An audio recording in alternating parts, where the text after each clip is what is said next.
Hi, Harriet. Hi, Miss Aarin. Do you have any idea what we're going to learn about today? No, not really. We're going to learn about rain today. And since we learned so much about clouds yesterday, we're going to have an even better time learning about rain.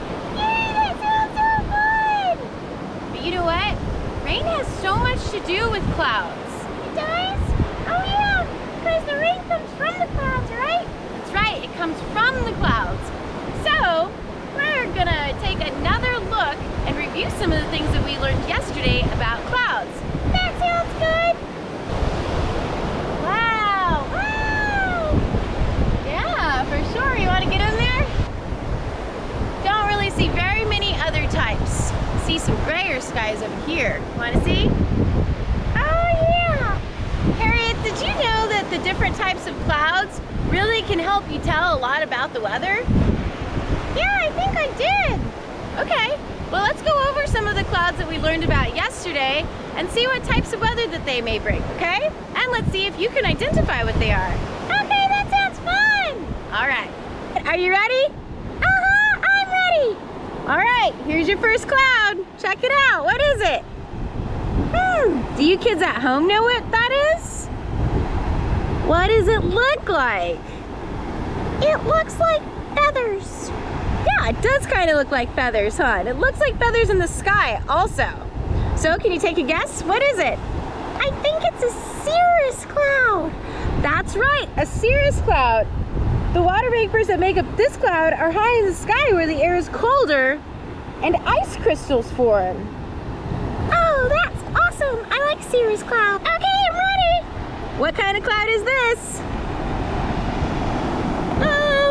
Let's see. It looks really puffy and it looks pretty big. Maybe this is one of those dark and rainy clouds. I think so. I think you're on the right track. This is called, any guesses? A nimbus? It's a cumulonimbus. Cumulonimbus. That's right. So the cumulonimbus clouds are large, dark clouds, and they're a sign of possible weather that may produce thunderstorms. That may be like what kind of clouds we have today, huh? That's right, I think so. Cool. Okay, Harriet, and students at home, you're up. All right, let's take a look. Let's see. These clouds look like they all have pretty flat bottoms. Yeah, they do. And also, these are the clouds that may produce rain or fog. Do you remember which clouds produce fog? I do. Those were the stratus clouds, and they have the flat bottom too. Yep, final answer. All right, well, you're absolutely correct. These are very much the stratus clouds. All right, Harriet, last but not least, and all the students at home, what kind of cloud is this one? Let's see, this looks like a pretty big one. Yep, this is a good one. These clouds are usually an indication of really good weather, and they really look like giant cotton balls in a bright blue sky. Let's see. I would say, can my friends at home help me? Of course. What do you all say? What kind of cloud is this? They're big and puffy, and they mean good weather. Big puffy white clouds. Okay, I think I'm gonna go for it. All right, go for it. Cumulus clouds. That's right, Harriet. You got them all correct. Very good job. How did you do at home? How did you do at home? Hey, Harriet, do you think it's possible to rain hamburgers? What? Rain hamburgers? Yeah, is it possible to rain hamburgers? Yeah, probably. What do you mean? Have you ever seen it rain hamburgers? I don't think so. What about meatballs? Yeah, probably so. No, Harriet, it can't rain meatballs either. Oh, well then just water? Yep, just water. That's boring. No, it's not boring either.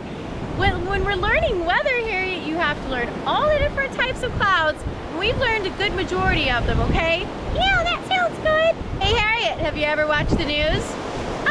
Yeah, I've Uncle Gary likes to keep it on sometimes so that he can watch the weather. Wow, I didn't know y'all watched the news under weather. Yeah, I heard it's a lot different from the kind of weather that you have here, though. I bet it is. Yeah, it's more fun. Well, do you all have a meteorologist under the sea? Yeah, we do. If that's what you call the weatherman. Yep, that's exactly what it is. It's the weatherman. He tells us all about the conditions of the world and the ocean. Wow, that sounds pretty amazing. You ever seen a thermometer? I've seen a thermometer, like the one that Mom puts in my mouth to take my temperature. Yes, probably so. But the weatherman or your meteorologist uses a different type of thermometer. Oh, It's called a weather tool. That's one of many we're going to learn about. awesome. Okay, I like it. Thermometer. Yep, that's right. What about a rain gauge? Never heard of it. Okay, well, a rain gauge is what meteorologists use to measure the rainfall. Oh, that makes sense. And that's also a different type of weather tool. Okay, I like that. Rain gauge. How do you think meteorologists tell how windy it is? I don't know. All right. Well, they use a wind vane, and a wind vane tells them the direction the wind is coming from. Wow, that sounds really cool. Meteorologists also use satellites to tell the weather. Like up in space? Yes, that's right. A radar is used to measure speed and the direction of wind. That's not all of them, but that's a good amount for them. Yeah, that's a lot for now. All right, well, what do you say we play a little game? Okay, I like games. What do y'all say? We should play a game, right? I think they said yes. I'm a tool that scientists use to measure rain. What am I? Rain gauge. That's right, rain gauge. Did you get that right? I'm a tool that scientists use to measure outside air temperature.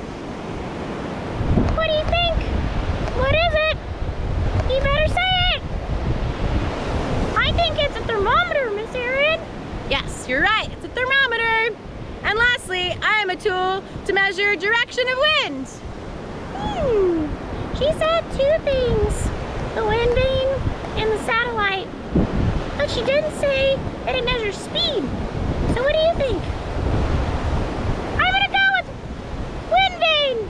Yes, correct. Awesome, did you get that right?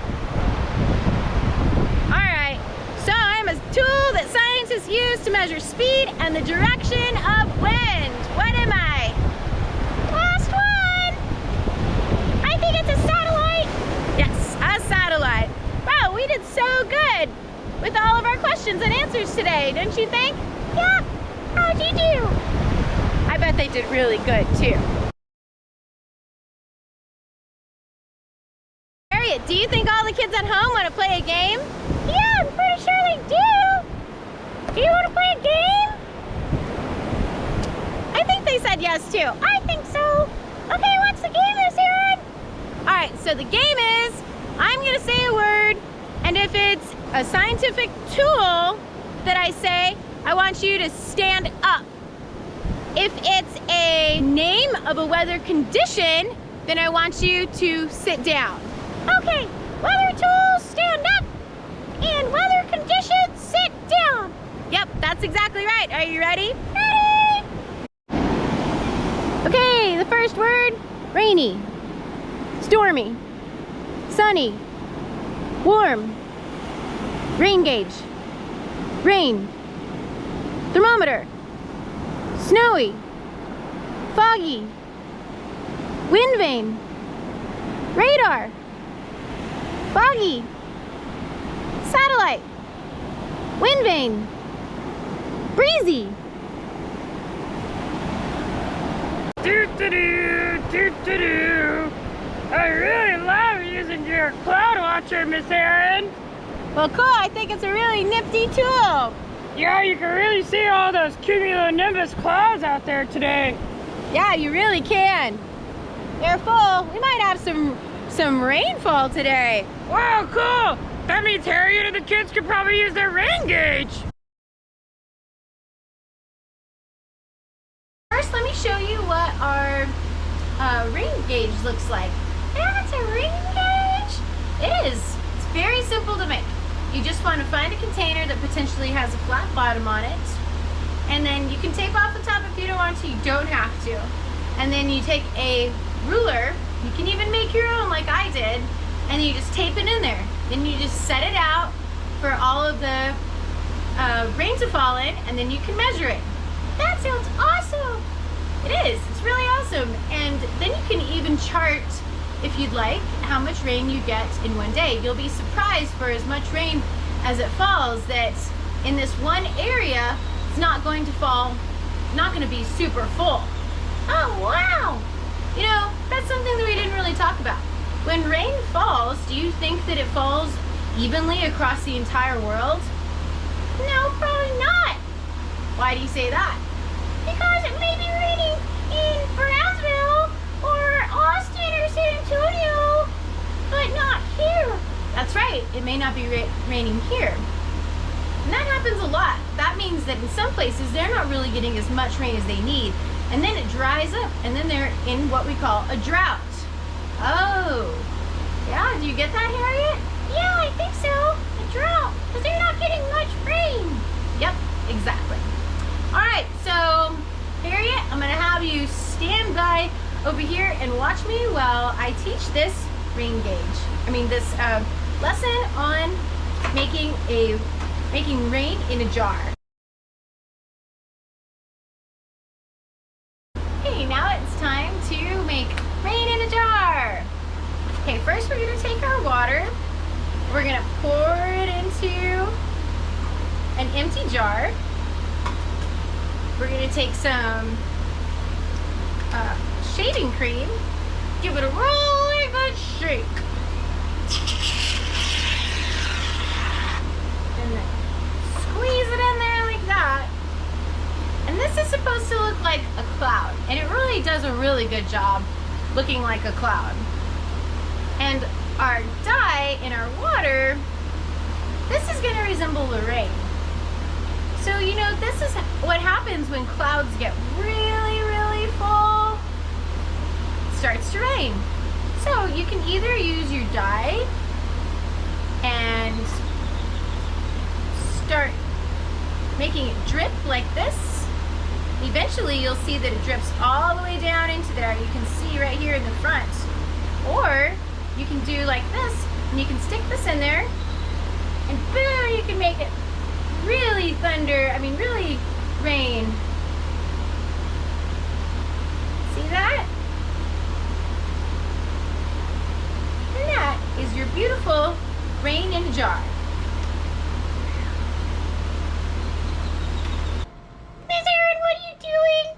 I don't know. Just decided to put some clouds on my face. You're so funny.